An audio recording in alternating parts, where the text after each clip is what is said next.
This just in, a news conference to introduce Urban Meyer is taking place in Jacksonville right now. Here's a look at the resume for Urban Meyer at the collegiate level.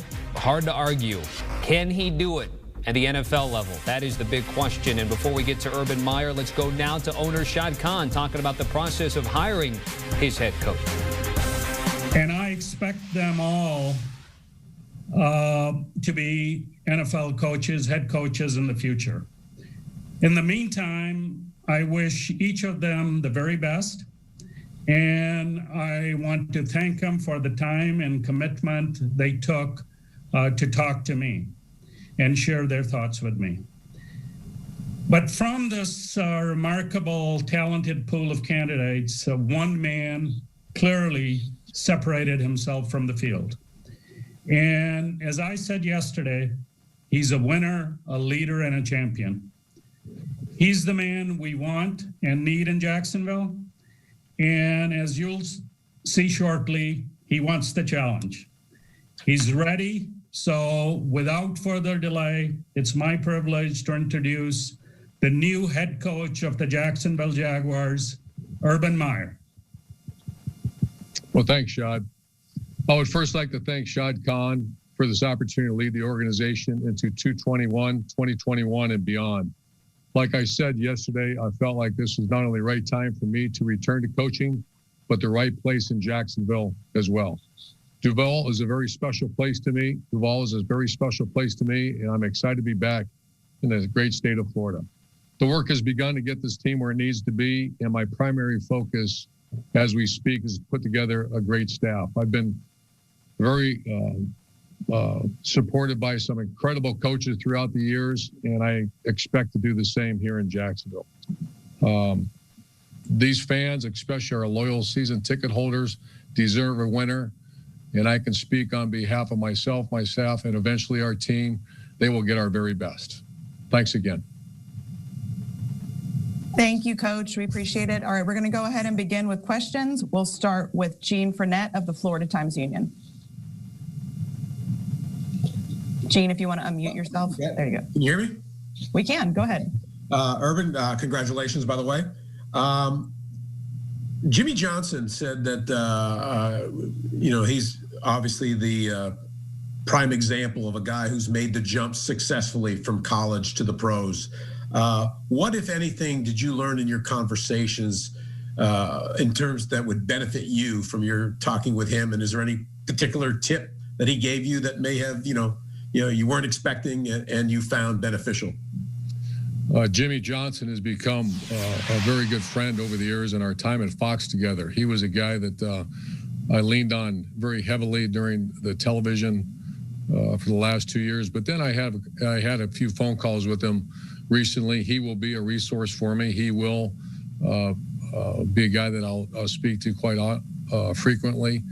And I think there is a perception out there. He told me that, you have to be much different than you are in college than you have to be in professional football. But he made clear that players want to win. And players, they want to win. They understand their value, their brand, and their lifestyle improves if you win. And they want to be around winners. So I'm very enthusiastic after speaking with him. I've also spoke to several of my very close friends in the head coach that are head coaches in the NFL. But Jimmy Johnson was fantastic, and he'll be a guy I lean on quite frequently. One quick follow-up, if I may. How much did the opportunity to have the #1 draft pick play into your wanting this job? Huge. I think Shad and the organization is positioned, and it's not by accident. Shad got very involved in the entire roster, et cetera, and I think it's primed. It's primed to put together a good team. I think, Gene, we know each other, and people who know me, that I am not going to jump into a situation where I don't believe we can win. I won't do that. And I think everything is here in play. Now we got to do it. First of all, I have to get a great staff, not a good staff, a great staff. And when people are recommending, I've had multitude of people calling, and my comment is save the recommendation unless that you feel that person is elite in all areas, because that's what Jacksonville deserves, and that's what we're going to have on our staff. So But the players and putting together a team that, they want to win. I know that. Thank you. Thank you, Gene. We're going to go over to Mark Long with the Associated Press. Hi, Urban. Welcome back. Obviously, your health has been an issue for some years. What makes you confident that it won't be an issue this time around, and you're going to be in a position to maybe lose more games than you ever lost in a single season? How are you going to be able to handle that? Well, if you're asking me if I'm going to enjoy losing, I think we all know the answer to that. I'm older. I've something I'm going to be very conscientious of. It's something I'm going to watch very closely. I will be in the head coach, but I'm going to hire great coaches that are going to be expected to do their job. I'm not going to be running around like a nut on the practice field, and those days are gone. I'm certainly I know what it's supposed to look like, and I want to be very demanding of everyone. But it's something I'm going to watch very closely. But it's something that, I had that surgery in 2014 that really helped things. But it's just something I watch very closely. And then you made it pretty clear last night that this needed to be a perfect situation. And you've touched on it already, shot and, the picks. But what else makes this perfect for you right now, right here? I think you said it first, Shad. Shad Khan is a person we spent an incredible amount of time together. I first met Shad back in the Super Bowl. He's an Illinois grad, so we kind of gave each other a hard time about the Big Ten. But, something I started last year, I interviewed a bunch of our players, former players that are in the NFL or recently out. And I took notes. I was just intrigued, why does this organization win? Why does this not? Or do they fail to win? And it was the research was very strong. It was something I was not surprised at the results, because players will tell you, the players know. Sometimes you talk to coaches, and I'm not sure they all know. I don't know. But players are the one that play the game, and I really value the guys that I have in the NFL. And we spent, hours upon hours. I did work on this, and I spoke to Shad about that. And that was our conversation at the Super. We really had a nice conversation at the Super Bowl a year ago. I believe it was in Miami, and then we just recently had a very in-depth conversation for many, many hours. All right, thank you. We're going to go over to Mike Duraco with ESPN. Welcome back, Urban, as Mark said. How do you think you're going to have to change your approach, if any way, from the way that you coached at Ohio State, Florida, to dealing with professional athletes at this point? Or is there any way that you will? Mike, you got the same issue I did. You get a little gray there, man. I know. How's that happen? Once you were only been gone, 1 or 2 years. So I think it who knows what happened. I don't know. Well, at Florida, from Florida to Ohio State, I changed dramatically. Like a lot of former players, from Bowling Green to Utah. The times are changing. College football is different, Mike. You know that. It's the days of coaching the way you did back when I was at Bowling Green or when I was an assistant coach. The whole country's changed. Everything's changed. And so you have to adapt. And those who adapt have success. Those who don't fail. And certainly have my failures along the journey. But for the most part, I can't wait. That's the part of the game that I love, is to be able to adapt to the NFL player. And we've had no shortage of them the last 12 years or wherever it's been. But it is. You're talking about grown men. You're talking about this is a business. You have a job to do. And I always looked at the college environment as an opportunity to, not that we're not going to do it in the NFL, but you're dealing with 17, 18, 19-year-olds that are leaving home for the first time. And you're also dealing with an academic environment. So just a much different environment. However, between white lines, I don't see a lot of difference. I've studied the NFL game now for really years, but really studied it for the first time in my life for the last 6 months. What, if anything, do you think will be maybe the most interesting or toughest part of the transition for you that you're looking forward to at least tackling at some point? Winning. You're in a league that is designed to be 500. You're talking about, Coach Belichick, one of my great friends and a person I've always admired. He's the best of all time. And, you're talking about a 60-some% winning percentage. You're talking about the league is built to be 500. And I coached at Utah where we were picked to lose most of our games. I coached at Bowling Green where we were picked to lose most of our games. And then Florida and Ohio State, you're picked to win most of the games. So that's the biggest challenge, is looking across the field and saying they got what you got, or sometimes they got more than you got. Thank you. Thanks, Mike. All right, let's go over to Hayes Carlon with 1010XL. Thank you, Amanda. Shad, what does this day mean for you as an owner? Is this one of your most triumphant moments, in your opinion? And can you enlighten us a little bit, with Urban now in place, how the roster control is going to go? Well, I think, Hayes, I think this was definitely what I'd shared, I think, with you and some of the other people about a week and a half ago, that it is an inflection point for the Jaguars. A lot of things have happened which really put us in a position really to win, and the choice of the head coach was probably the most important thing. So, and I'm really gratified and I'm delighted, obviously, that Urban's on board. I think but moving forward, I think the issue of roster control, it's more technical or symbolic. My whole aspect, and this started really about 15 months ago, that we need to be a coach-centric team in our organization, where the head coach really has to lead the kind of players he wants, the kind of team we need to be, and the general manager, myself, we have to support that vision. And somehow, some way, that had been lost. And the idea here is really more about transparency, collaboration, teamwork, and accountability. So I think, this would lead to the natural question. I mean, I've talked to Urban about, our general manager, who it ought to be, and and we're working together on it. I hope, we'll have an announcement or something in the next week or so.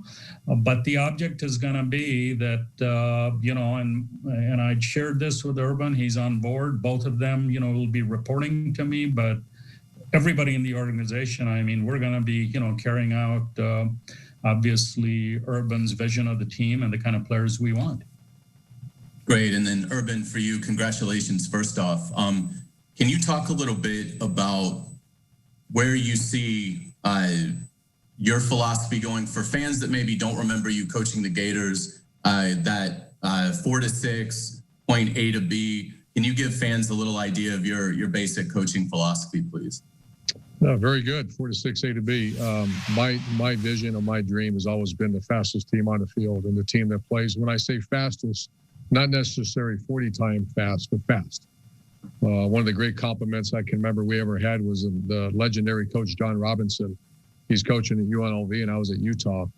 And we walk out to the 50-yard line. He looks at me and said, "That's the fastest team I've ever coached against." And I'm thinking, we only have maybe one guy that runs sub 4.5. So, but then you watch the film, they play fast. And the reason you play fast, the 4 to 6 is, I want a team that plays fearless. And that's our coaches, that's first of all, falls on the coaching staff. One way to take a great player and slow him down is be too complicated. And I can assure you that will not happen. And if it will, I'll step in. So 4 to 6 that's the length of a play. The only demand that I will have is you give everything you got for them. If you make a mistake, we have to coach you through that. And that's on the coaching staff. And point A to point B is there's a starting point A and a finish point B.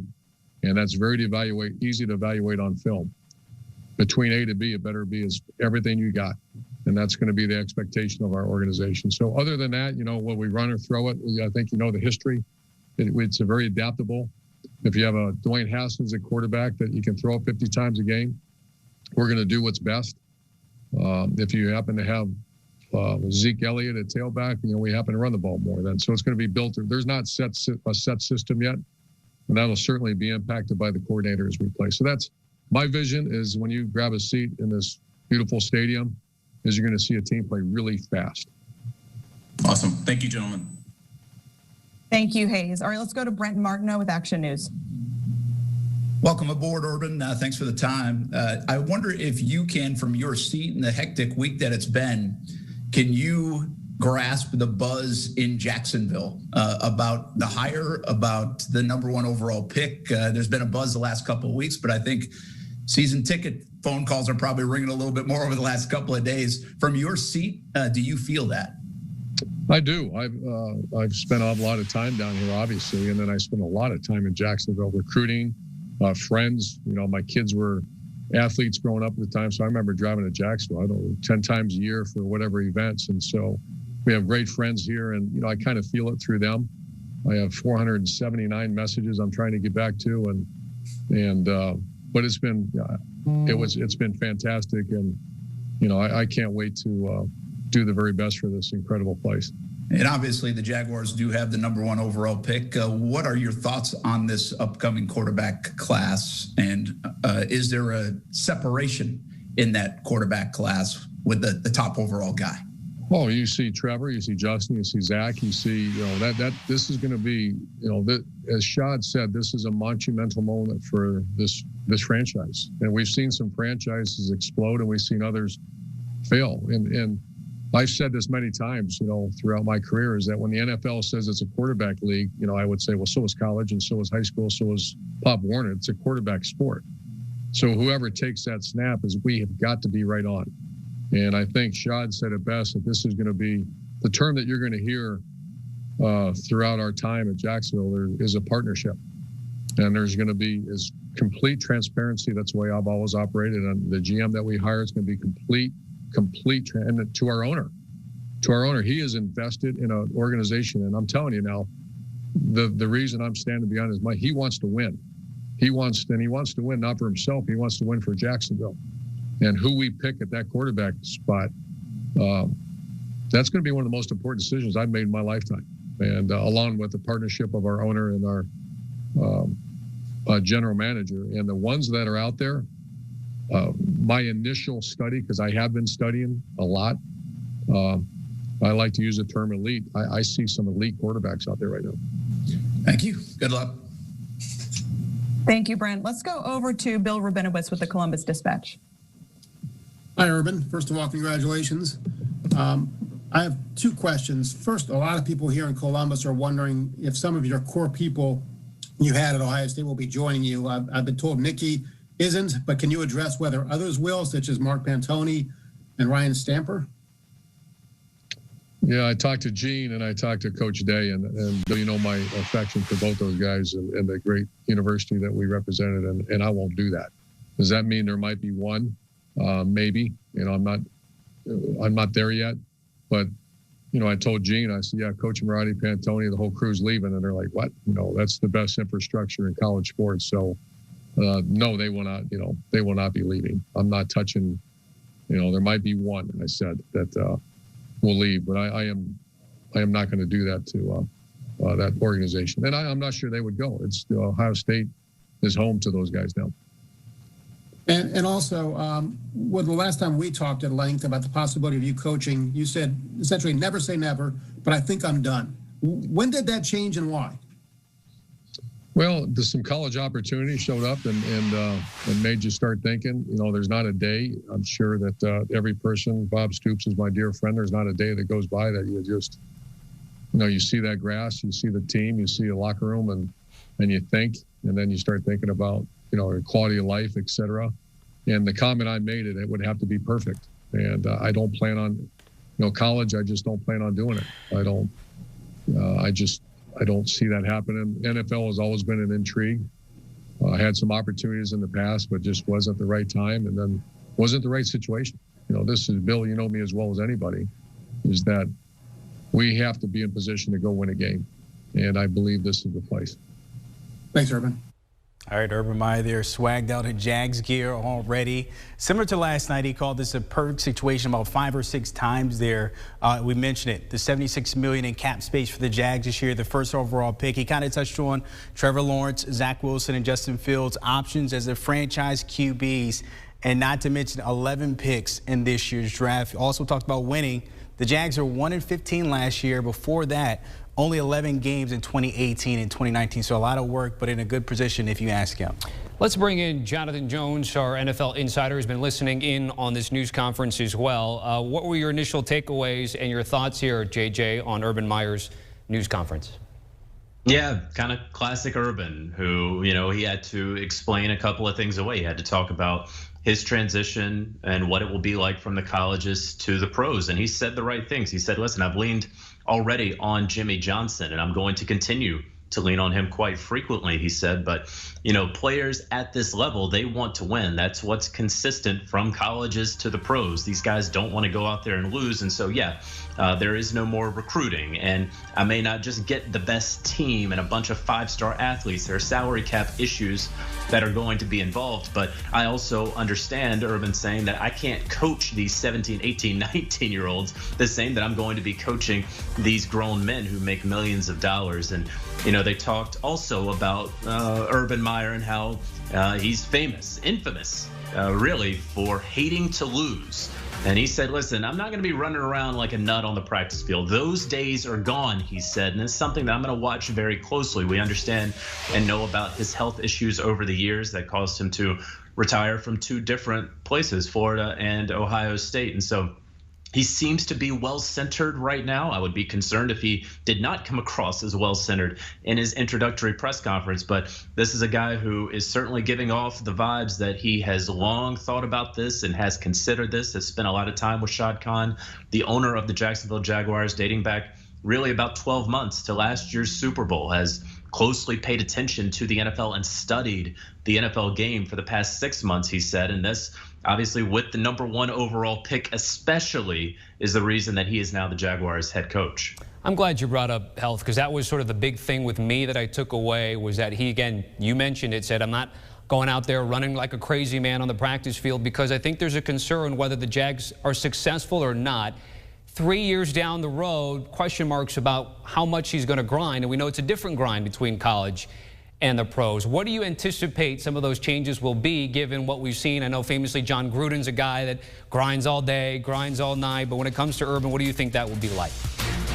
Well, college football and being at the top of college football, it really is a 12-month-a-year job. And I don't mean to discredit the job that NFL head coaches do whatsoever, but there are some pretty natural breaks in the NFL. Certainly, as soon as your season's done, you're probably not sleeping in the office afterwards. You're not trying to recruit and continue to recruit. That's not the case in the NFL. And he talked about how the world has changed and that the game of football, but certainly college football, changed throughout the years that he was doing it, at Bowling Green, to Utah, to Florida, to Ohio State. And so, you had to not only recruit guys, but continue to recruit them once they were on your team. And we've certainly seen that as the transfer portal has continued in college football. Well, that's certainly not the case in the NFL. In fact, there are fewer practices nowadays than there ever have been. There's less contact with these guys, and there are different ways to build your team. And so you put all of this stuff together, and frankly, Urban Meyer shouldn't have to work himself like he did at Florida and at Ohio State. You would hope that over time he's gotten some time, and then also just the natural job description and duties in the NFL are frankly less than when you are running a top 1 or 2 college football program. A couple more follow-up questions here before I let you go, JJ. One other thing is, how do we anticipate sort of the spine will work between head coach, GM, and owner? We've heard from 2 today, of course, with Shad Khan and Urban Meyer. They have to fill that general manager spot. What do you think that will be like? Some of the dynamics of roster management, cap decisions, and draft decisions and the like. Yeah, well, this team is going to be made in Urban Meyer's image. There's no question about that. He called it a perfect situation. In fact, he called it a perfect situation any number of times. And yes, it is because of the cap situation. It is because of the draft capital. It is, he said, quote, huge that they have the #1 overall pick. And so, Shad Khan didn't shy away from it, saying, listen, this is a coach-centric team. Things are going to run through Urban Meyer. And so whoever the general manager is, whoever's going to interview for it, they're going to go into it understanding that they're not going to have full control of this roster like a general manager elsewhere may have. That Urban is absolutely running the show, and frankly, that's how it should be. He's earned that despite not having any pro football experience. There's a reason he's been sought after for this long. There's a reason that Shad Khan paid him a whole lot of money, and he's going to have to pour even more money into football operations and facilities moving forward. And we understand that that is something that he and Urban Meyer discussed. What I have been told was that Trent Baalke is certainly the strong leader in the clubhouse to remain as general manager. Right now, he's the interim GM. He has been serving as such since Dave Caldwell was fired. And we remember Baalke, of course, as the general manager of the San Francisco 49ers back when they went to 3 consecutive NFC title games, including 1 Super Bowl appearance, as he teamed up with Harbaugh there in the early 2010s. And so it's very possible that Urban, with no pro experience, as he begins to create this team in his own image, wants to keep guys around who know the lay of the land. And whether Trent Baalke is a bridge, if things don't work out all that well, because they were 1-15 this season, no one expects them to go 15-1 in 2021.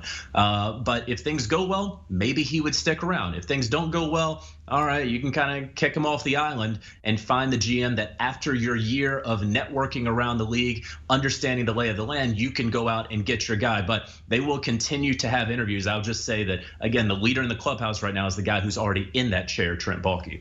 And finally, he did not specifically say that he was going to take a quarterback, but we all know Trevor Lawrence is certainly there. They have the #1 overall pick. They have 4 in the first 45. How do you anticipate, as he talked about, it's not just a quarterback league, it's a quarterback sport at every level, Jonathan, that they'll do with, in addition to the cap space that they have? How do you think they enter the draft?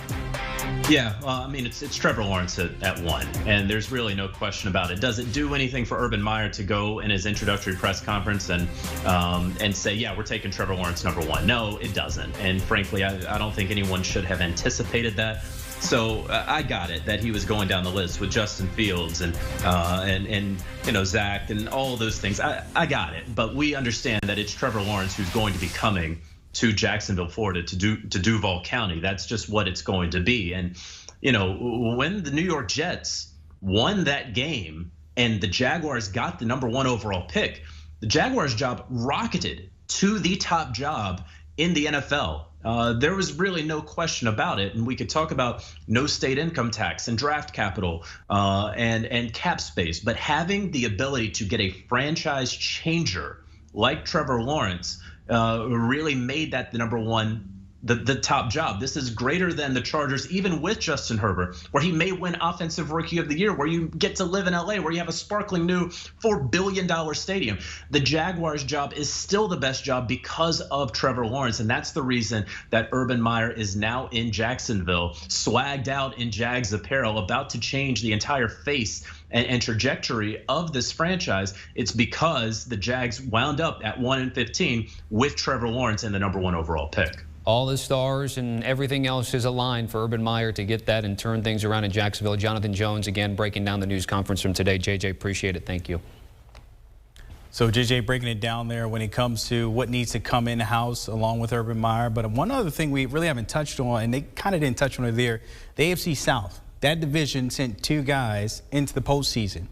Outside of that, Houston, if they're healthy, if you get somebody in to fix Deshaun Watson's problem, that's where your competition starts. And Urban Meyer touched on it a little bit. Winning won't come easy at this level, so we'll see how that pans out. But talking about the perfect situation and what it looks like for them, the cap space, we keep talking about it, 76.2, the most in the league, so you can acquire some talent that way. Of course, he can't recruit this time around. You got to pay guys. Then the #1 overall pick, Trevor Lawrence. He did mention 3 options there with Justin Fields, Zach Wilson, but the boatload of picks after that #1 overall, you got 11, 4 in the first 45. So plenty of opportunity to build this team into a contender next year and for years to come. Keep it right here with CBS Sports HQ. Of course, we'll have more right here. Want a sports network that delivers everything that matters about the game? The highlights, the picks, the instant analysis. No yelling, no fake debates, no politics. Hit the subscribe button and never miss a moment.